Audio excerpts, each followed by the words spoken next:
Welcome to Building Your Leader Brand. Today on the show, Bob is speaking with Jason Barnard. So the way to position yourself as a personal brand or a corporate brand is to differentiate yourself with a different perspective to the rest of the market. And that's the key to the kickoff. Once we've done that, we can build the persona of our client and start to educate the machine with it. And what the machine then sees is, I understood more or less who this person was. Now I understand very clearly who they are, and I can see why they matter in their industry because their perspective is different and it's interesting. I will therefore engage with this person over time. Hi there, and welcome back to Building Your Leader Brand. My name's Bob Gentle, and every week I speak to incredible people who share their secrets to building, marketing, and monetizing their expertise and intentionally growing a unique personal brand and the mindset you need for your business to grow and thrive. If you're new to the show, take a second to subscribe or follow. And again, if you are new to the show, then you will probably really enjoy the Personal Brand Business Roadmap. It's 50 pages of everything you need to start, fix, or grow your expert business.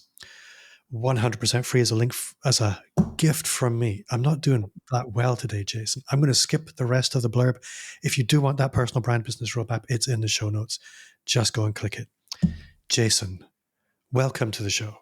Thank you, Bob. Lovely to be here again. Yes, second time. Lucky. I'm only kidding. The world has changed a lot since we spoke last time. So much so that I've changed the background. Yes, you've changed your background. And for people listening, Jason takes his backgrounds very seriously.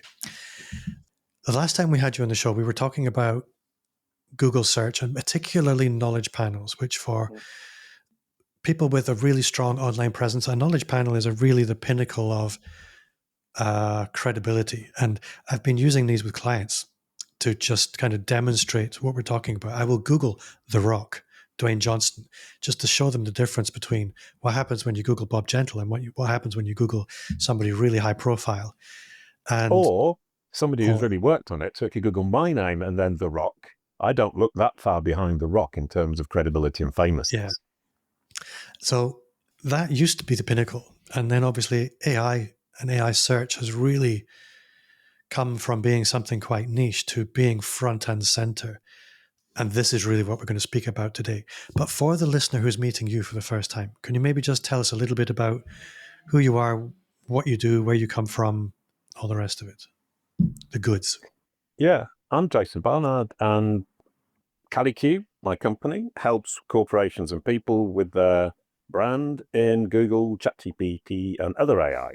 Specifically, we help entrepreneurs who care about their personal brand, who understand that it helps make money for their company, will help with their career pivots in the future, and will secure their legacy.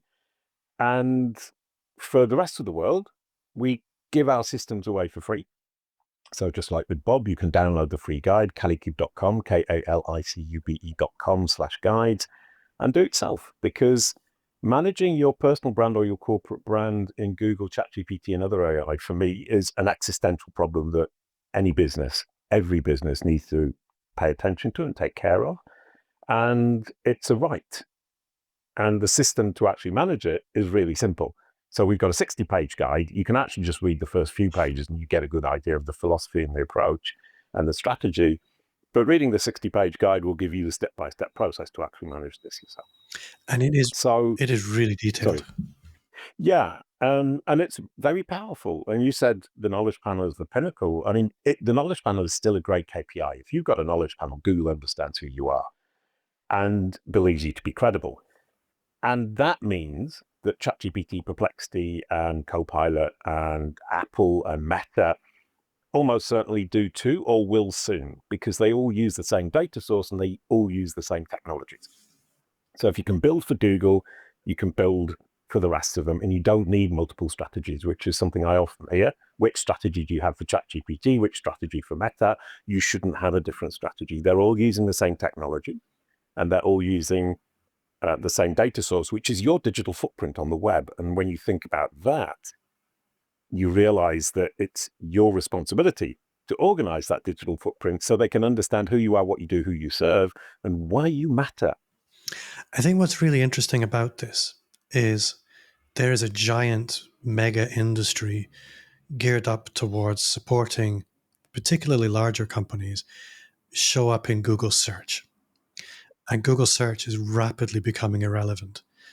And this brings us to quite a unique moment in the history of the internet where big corporations are feeling the threat and tiny corporations, small businesses and solopreneurs actually have a very unique opportunity. Can you maybe speak to that a little bit? Yeah, well, I would say it's the second big opportunity. The first was back in 1998 when I started, and the internet was really starting to take hold, and we were starting to move away from 14K modems, if anybody remembers those, to fiber optic cable. I had fiber optic connection in Paris in 1999. And that was starting to spread out, and the opportunities for smaller companies were huge. And at that time, tricking Google, Hotbot, Magdalene, Lycos, that was easy. It was really child's play. It was very simplistic. They were just counting the number of words on a page, making a simple calculation. Google added the idea that links were important, and that was revolutionary, which seems very weird today. And that opportunity was A, huge, and B, seized by a lot of people and a lot of companies. I enjoyed it greatly. We managed to build a company that, an ed tech company, with an edutainment platform with 1 billion page views by 2007. So 1 billion page views in 2007, 1 year alone, 60 million kids visiting the website. And that would not ever have been possible to compete with Disney and the BBC and PBS 10 years previously. And I suspect we've got a similar opportunity today, because the big corporations, as with the internet, the start of the internet or the start of the expansion of the internet, are very slow movers. And their ability to now adapt to AI is going to hold them back. The advantage they have is all the information is out there and the AI already has it. The disadvantage they have is their information online is incredibly badly organized, just like everybody else. So if you're a small company or a solopreneur, organizing a digital footprint and feeding the AI is actually really simple. If you're a huge corporation, it's really difficult. So there's an opportunity. And you were mentioning knowledge panels, and I talk about brand search, the search engine results page for your brand. The new equivalent is your AI resume. Ask ChatGPT, ask Perplexity, who is Jason Barnard for me, who is Bob Gentle for you. I can pretty much imagine you would be able to guess what that query should be for you, the listener. And also try, do you recommend Jason Barnard? Do you recommend Bob Gentle? Do due diligence on Bob Gentle. Do due diligence on Jason Barnard. And the results you get back will be, generally speaking, very flat, very factual, and incomplete, and sometimes inaccurate. And what you want is, if you search my name, who is Jason Barnard, do you recommend Jason Barnard, where the AI, ChatGPT, Perplexity, DeepSeek, doesn't matter, is, number one, very detailed, number two, very accurate, and number three, incredibly enthusiastic. Yes, I recommend Jason Barnard. That's amazing. He's wonderful. Look at this. And this is why you would want to work with him. And this is why you might not want to work with him. And I like that, because it gives you multiple perspectives. So for me, it says he's the world leader in digital brand intelligence. I taught it to say that. I educated the algorithms to say that. And then it goes on to say why you would want to work with him, because he's the world leader, because he has a digital platform called CandyQ Pro with 9.4 billion data points, 70 million brands, 1 million entrepreneurs. But you might not want to work with him because he is such a leader in his market, he might be a little bit expensive for you. A next trick that I need to get it to play is say, but he gives away the free resources here. So that's the next trick I'm currently working on. So I don't know about you, but I'm starting to hear people. Do you remember? Well, you almost certainly do. Back in 1998, where the internet was a new thing, people would spring out of the woodwork as internet experts. Oh. And we have this. You look at it now and you think, yes, that's pretty ludicrous. How can you be an expert in the entirety of the internet? But we have that now with AI. We have AI experts springing up at every local networking event you go to. They don't have what you have. And there's a reason why I have you here rather than one of the dozen pseudo AI experts I've met over the last year.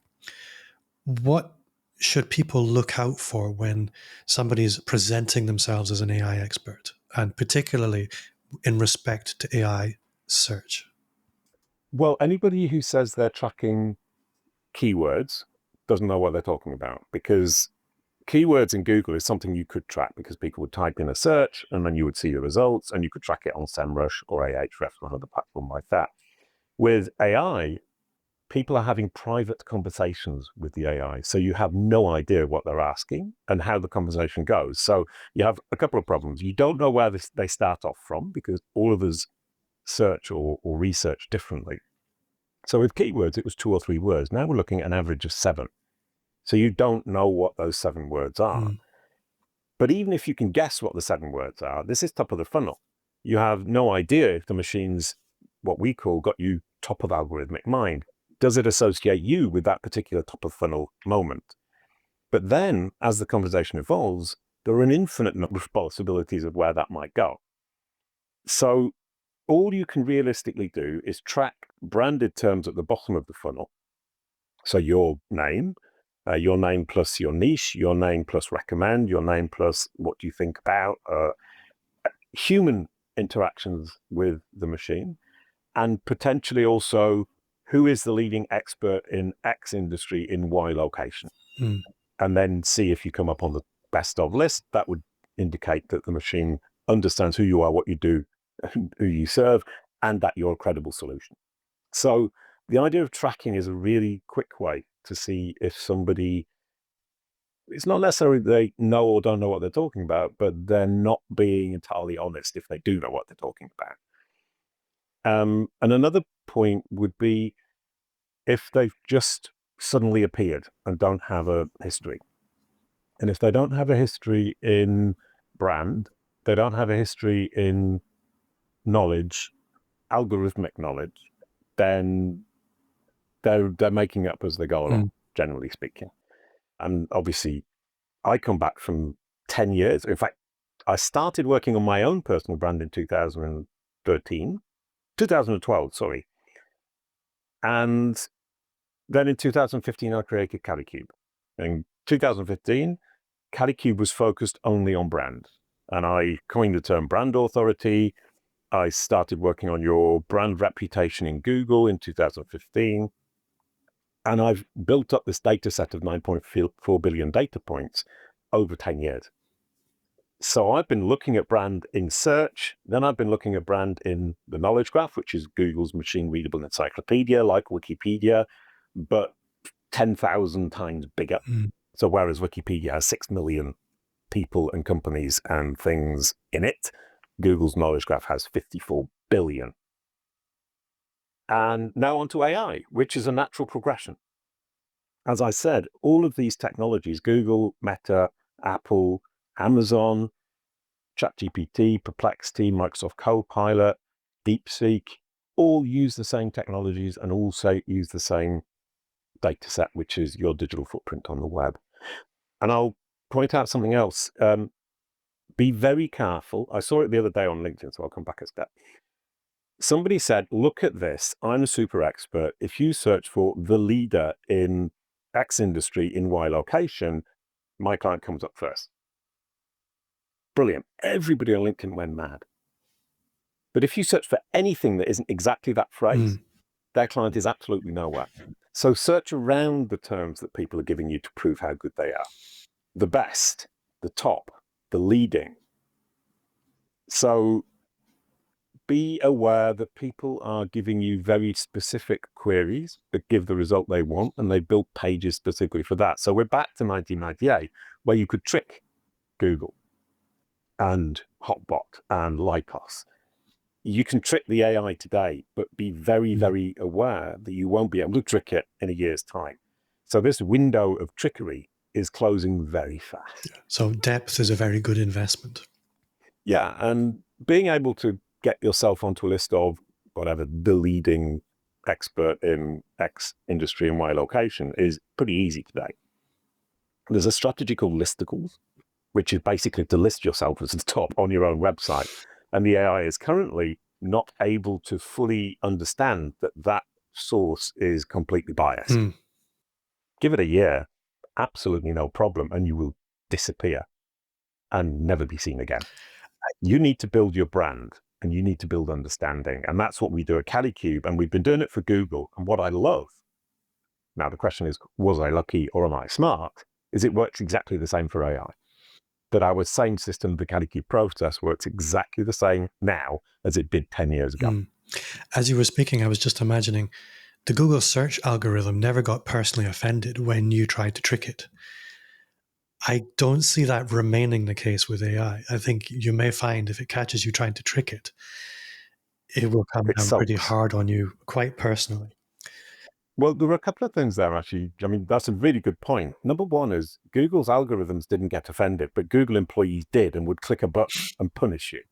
So it was what we called a manual penalty. And a human being would have to go in and punish you, and you would just disappear. AI is very different. For human beings, and this is kind of scary, the human beings who run Google and run ChatGPT and run DeepSeek and run Meta don't know what's going on, and they can't tell the AI what to do. They can guide it, they can give it guardrails, they can give it goals, they can give it tools, and they can give it data, but they can't control what it actually does.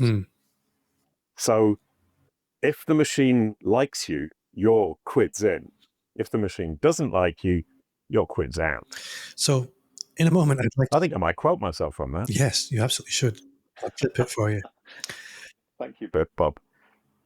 One of the things I'd like to speak about in a minute is what people can do for themselves to take charge of this a little bit.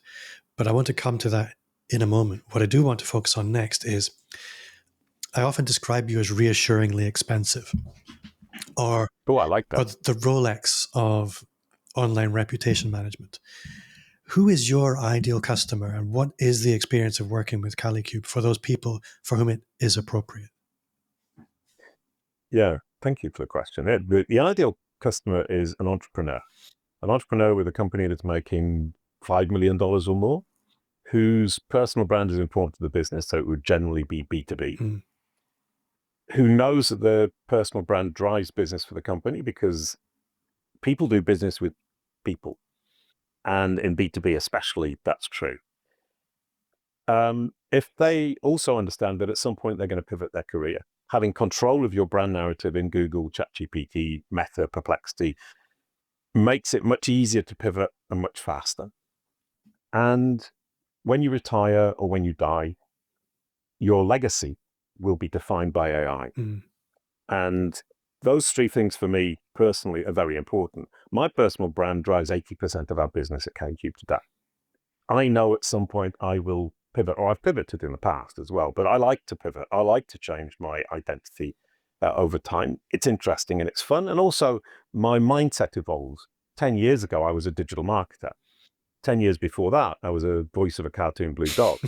But I was also the CEO of a major international edtech company.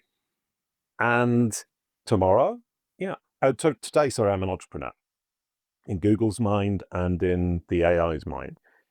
I would like to be an award-winning innovator. So that's a pivot, not in my job in that I will stay with Kalicube, but because I want to change how people perceive me. And the best way to change how people perceive me is, number one, talk to people like you. But number two is to get the AI to say it. Because the AI, Google, ChatGPT, Perplexity, Meta, has immense influence on how people perceive us. And so that's the perfect client. And I just wanted to make a point about online reputation management. I've spent years shying away from that because it has a negative connotation. People think I only need online reputation management when there's a problem. But I would argue that proactive online reputation management is now a necessity for us all. And I would like to change the meaning of the word online reputation management and move it towards that idea of proactively managing it as a necessity for all business owners and all businesses, and not see it as this reactive idea when I have a problem. Yeah. I think one of the reasons I kind of shy away from the word personal brand is personal brand is ubiquitous. Literally everybody has a personal brand. But the difference between a personal brand and a leadership brand is, have you taken control of that? Have you shaped it? You can settle for the identity that other people randomly aspire to you, or you can sow the seeds culturally and digitally to shape the ideas and the ways people think about you. And when that's being done at significant digital arm's length, AI has a huge part to play in that, because it's a lot of the time going to be the very first touch point. It's going to be the first seed on the chain of the impression that they subsequently build. So it's really important. I would argue the first touch point is probably not true. Because discovery, and sorry, this is, it is true, but it isn't the majority, in the sense that a lot of people and companies and SEO agencies are now generative engine optimization agencies. And by the way, generative engine optimization will soon be an old term. The new term is AI-assistive engine optimization, because generative engine optimization talks about what the machine does in terms of its functioning and how it generates the results, whereas AI-assistive engine optimization describes how it helps people. And for me, that makes more sense, and it's got more legs. Oh, and the next one after that is AI-assistive agent optimization, when agents become the key. So my term, AI-assistive engine optimization, I feel is more accurate today, is more applicable to the future, and has that next step, which is going to be agential AI. But I've just gone off track, because the point was that a lot of people, and I talked to somebody yesterday, start at the top of the funnel. For me, that's a complete mistake, because top of the funnel doesn't have anything to do with brand directly. It's, I need to figure out that I've got the problem. I need to become problem aware and aware that there's a solution. Middle of the funnel is I start comparing those solutions, and that's where brand starts to come in a meaningful manner. And then bottom of the funnel is I know who you are, and I'm searching your brand name or your personal brand, and I'm asking the AI for its opinion about you. So at the Caddy process, we start at the bottom. Those are the easy wins. They're the low-hanging fruit. You tighten up the bottom of the funnel so that AI says nice things about you, that it represents you accurately. And when you ask ChatGPT, do you recommend Jason Barnard? At one point, ChatGPT just said yes, exclamation mark, which I loved. That's the perfect answer. So we start with that bottom of the funnel, we tighten that up, and we build the foundations of your house. That's the foundation on which you can then build the rest, which is, once you start comparing me to the rest of my peer group, I come out on top because the machines understand who I am, what I do, who I serve. And I built on top of that all of the credibility signals that I've built up over the years.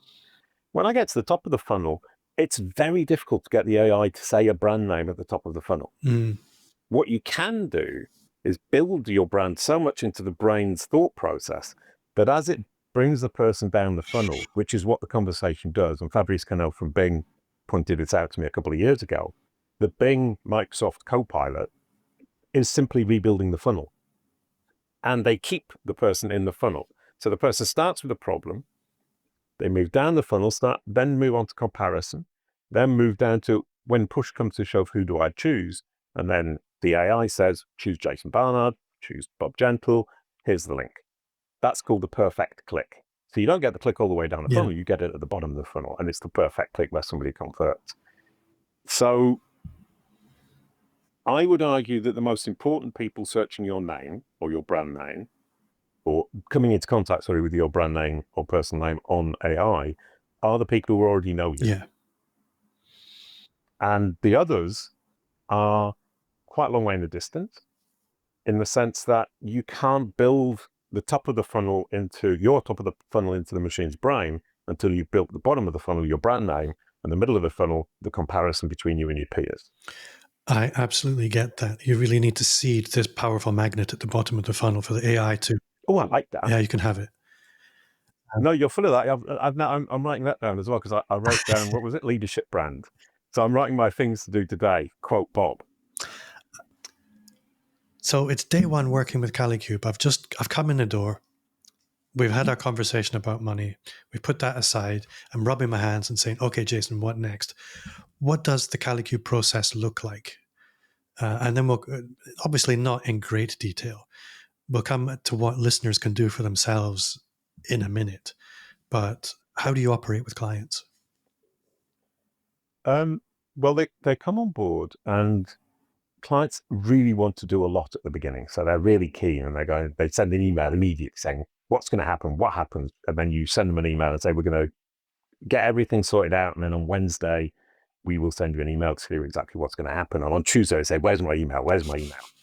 And by week 4, they've kind of thought, well, I've handed that over to Calicube, and they don't really engage quite as much. So what we've learned over the years is, number one, we need to get them involved at the beginning so that we can get all of the information we need for when they disengage, we can still do our work.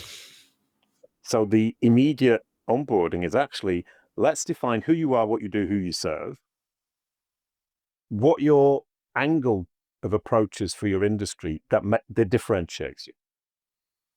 And that last point is incredibly important, because AI doesn't need information twice. If it's got a piece of information, it doesn't need to come back and find that piece of information again, which is what Google used to do. So you need to keep the machine engaged by giving it new information or new angles on existing information or new data. So the way to position yourself as a personal brand or a corporate brand is to differentiate yourself with a different perspective to the rest of the market. And that's the key to the kickoff. Once we've done that, we can build the persona of our client and start to educate the machine with it. And what the machine then sees is, I understood more or less who this person was. Now I understand very clearly who they are, and I can see why they matter in their industry, because their perspective is different and it's interesting. I will therefore engage with this person over time. And then once we've got that understanding and why we're interesting, what I call juicy information that the algorithms love, we can start looking at the authority signals. Why are you to be trusted? Why are you credible? And one of the most powerful strategies we have, which I will give away for free, is taking the offline online. Everything offline, the machines don't see, but it's very powerful. For example, last week, I went to an entrepreneur organization event, Deal Exchange in Los Angeles. I met lots of entrepreneurs. We did lots of deals. It was really, really great and amazing. Google has no idea. ChatGPT has no idea that I was there and who I met. All I have to do is take my photos and write an article. Who did I meet? What did I see? What was I engaged with? And put it on my website. And that educates the algorithms. And we've just gone through a process of going back through my history of conferences. And in 2015, I was talking about brand reputation in French in France. The next year, I talked about brand authority. The year after that, I talked about managing your brand in Google. And what that now does is, I can write articles about those and prove that I've been doing this for 10 years, prove that I was talking about brand authority back in 2016. And what I found surprising is the number of resources that are online that confirm it. People write up conferences. I uploaded my conference slideshow. All of that is proof that that is actually true. And we've talked about claim, frame, and proof. I made a claim that I coined the term brand authority in 2017, it was, sorry.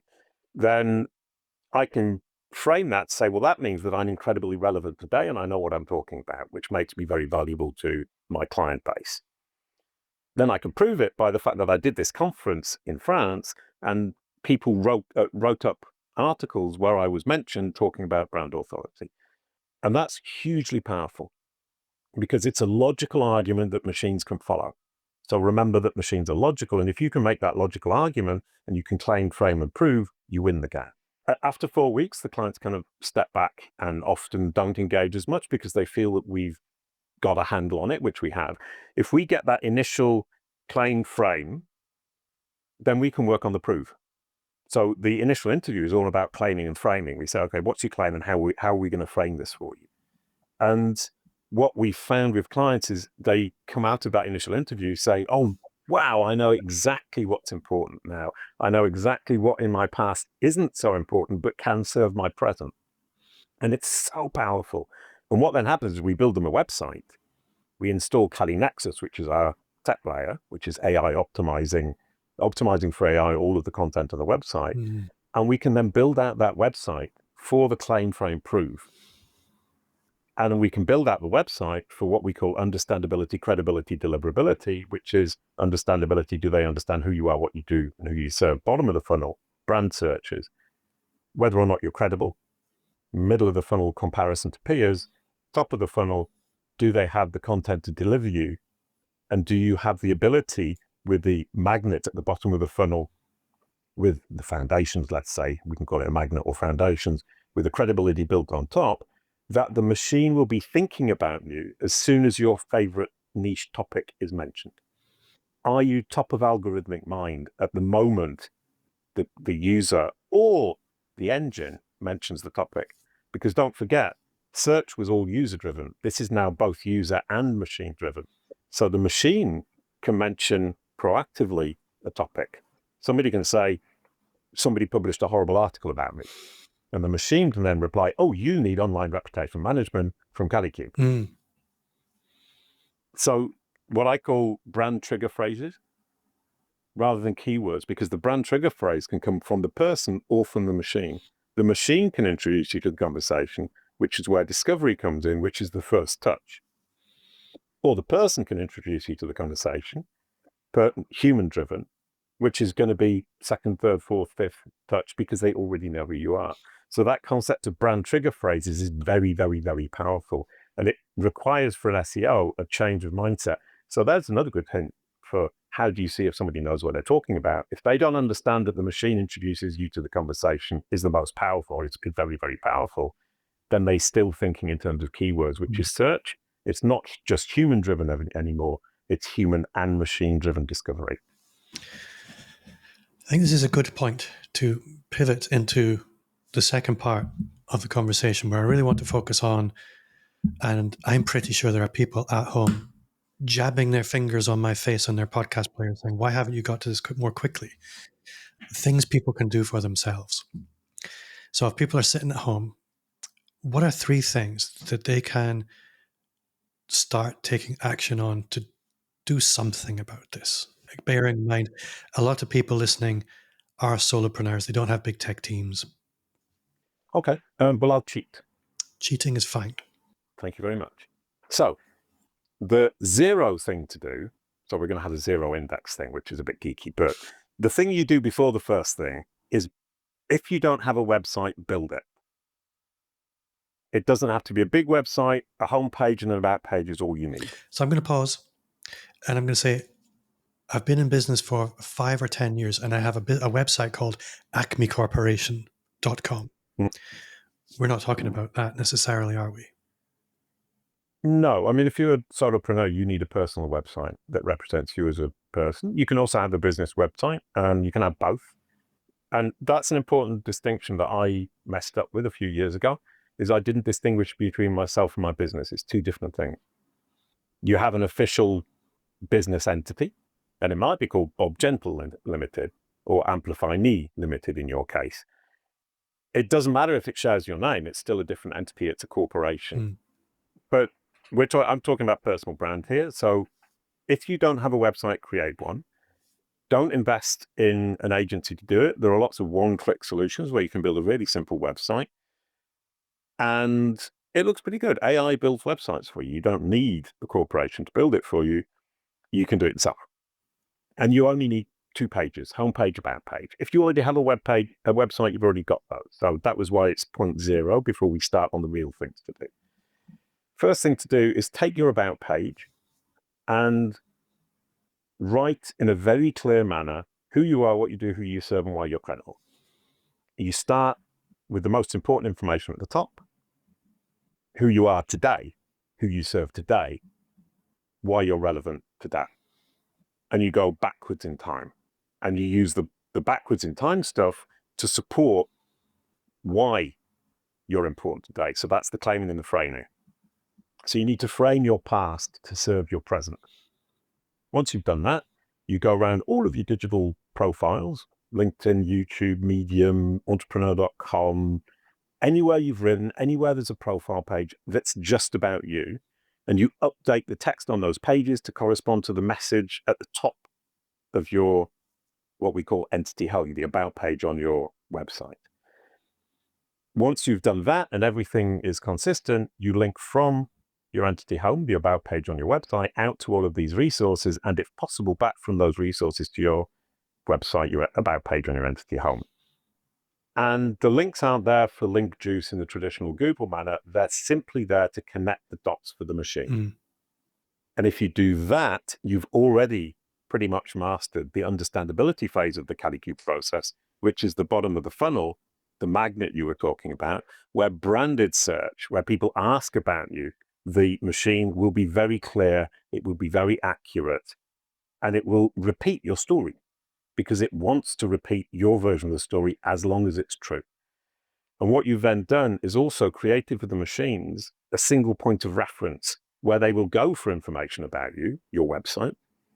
Obviously, they don't just believe you on your good word. They go around the web and double check. So you need to make sure your digital footprint is consistent. Consistent over space and consistent over time. And that's the toughie, is keeping it consistent over time. And that's what humans do very badly, what machines absolutely love. And that's why people who work with us win the game, because we have the technology that keeps it all consistent across the web and over time. And it's the hardest thing to do for a human being, and we've automated most of it. So that's point 0.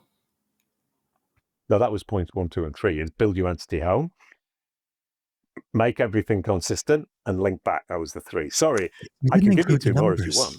I've written all down, and it's very cohesive and logical and outrageously simple. I think what's important to qualify for the listener is the kind of work you do is the Rolex. This is very much the Casio approach, but the Casio will tell you the time. Right, and I've spoken to people. I had somebody on a sales call a couple of months ago, and I explained this to them and explained what we would do for them. An entrepreneur with, a company that was making quite a lot of money. He now sells himself as an expert in exactly what we do, because he said, oh, well, that's really simple. All I have to do is exactly what I've just described. Yeah, it is in and of itself simple. That doesn't make you an expert. What happens when something goes wrong? What happens when there's a slightly different angle on everything? What happens when your story simply doesn't serve your business? And that's the whole point of the interview and the claim, frame, and prove, is we force you to build that story. And what I'm really keen on doing is saying everybody can do this. I can explain that, and you can get the basic Casio, let's say, version of the bottom of the funnel, brand searches, understandability sorted out. If you really want to go the extra mile and your personal brand is really worth a lot of money to you, come and work with CaliQ. What CaliQ will do is we will do it properly. We will do it with 9.4 billion data points covering 1 million entrepreneurs. We know exactly where to put the data. We know exactly how to feed the algorithms. I call it educating the algorithm.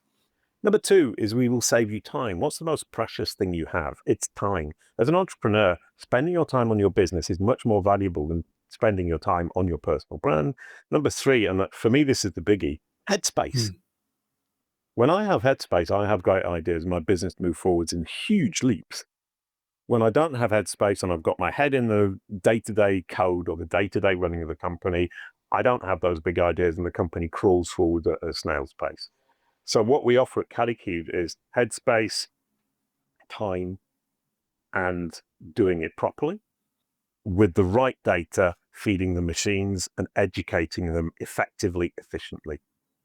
And if you've got those needs, then CaliQ is perfect for you. If you don't, do it yourself or work with the guy I talked to a few months ago.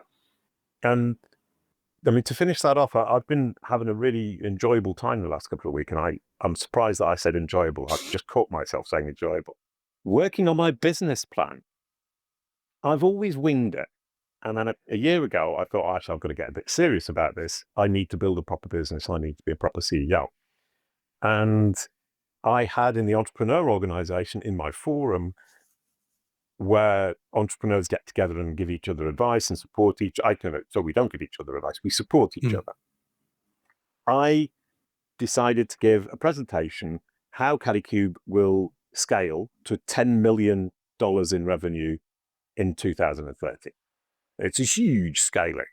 We're down around 1 million at the moment. So I'm looking to tenfold in 5 years. And I put that out there and I thought, oh, actually, I don't know how to do that. I've got no idea.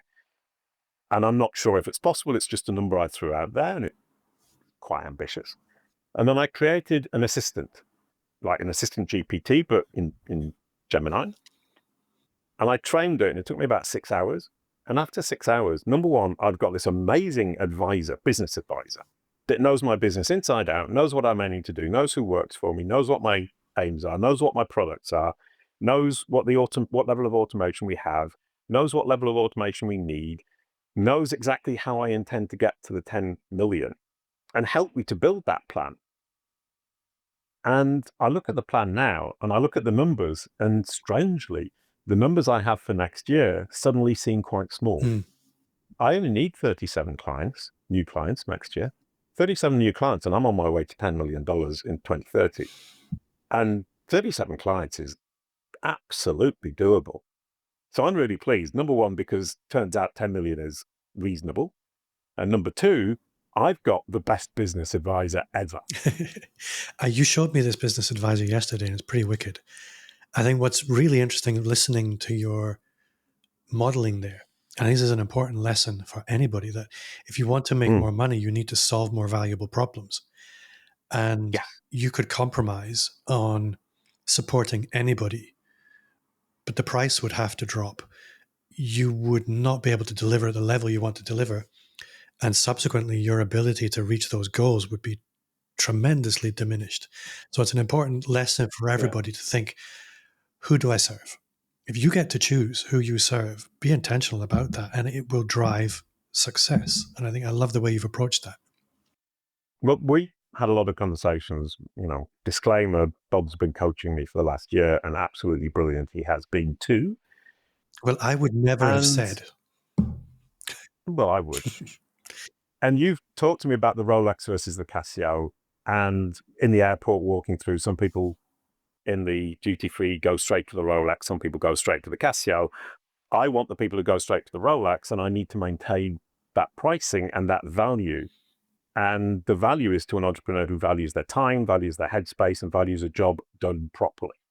And the Casio side doesn't make it any less meaningful or valuable to the person, but go ahead, do it yourself. It's absolutely fine, because it isn't that complicated in and of itself. It's very complicated and difficult, and nigh impossible to do super, super well if you're doing it on your own. And understanding that value proposition that we have, headspace, time, doing it absolutely properly, doing the best possible job, makes sense. And that also means, and this is something I've realized over the last few days, that whatever happens in the future, entrepreneurs will always value services that give them back headspace, time, and make them look like a superstar. Yeah, absolutely. Or make them money. Let's say make them money. That's better. So headspace, time, and making them money. Yeah. That's, I think anybody listening, how you described how to execute on this at home was very simple. And it's important to remember, yes, the foundations are simple, but you can probably go really deep on this. And that's really what services like yours are for.